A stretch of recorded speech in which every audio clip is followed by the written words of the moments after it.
चला मग चलताय ना मथुरेला। तुम्हालाही असं जाणवेल की तुम्ही माझ्यासोबत मथुरेला फिरायला आले आहे। तर आपण कसं गेलो, कुठे राहिलो, काय काय खाल्लं आणि काय काय मजा केली हे सगळं आपण इथे सांगणार आहोत। तर चला आपण आता बांद्रा टर्मिनलला इथे आलो आहोत। आपली ट्रेन सुद्धा आलेली आहे। आपण ट्रेनने आता मथुरेला जाणार आहोत। आता हा मथुरेला पण आपण पोहोचलो। इथे आम्ही एक कॅब केली, तुम्ही रिक्षा बस काहीही करू शकता। आता आपण वृंदावनला जाणार आहोत। ते जाता जाता आम्हाला एक प्रेम मंदिर दिसलं, खूप सुंदर मंदिर आहे आणि आपण आता हॉटेलला पोहोचलेलो आहे।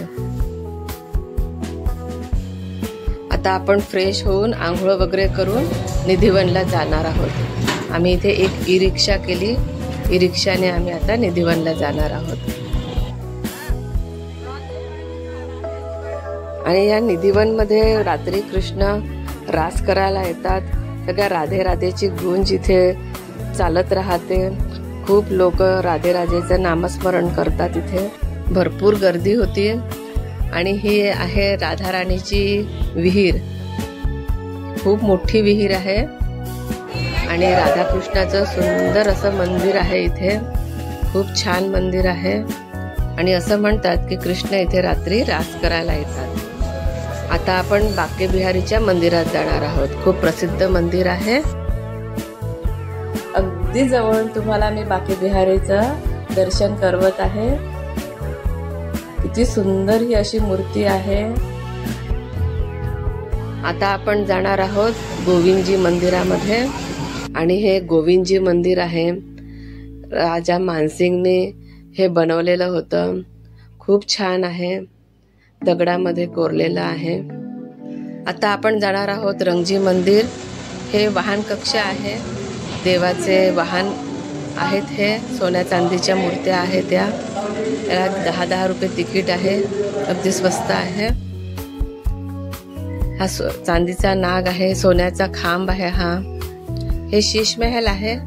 शीश महल पण खूप सुंदर आहे, अगदी 5 रुपये तिकीट आहे। खूप सुंदर असं बनवलेलं आहे। त्यात देवाच्या मूर्त्या ठेवलेल्या आहे। खूपच छान वाटतं गेल्यावर, अगदी प्रसन्न वाटतं।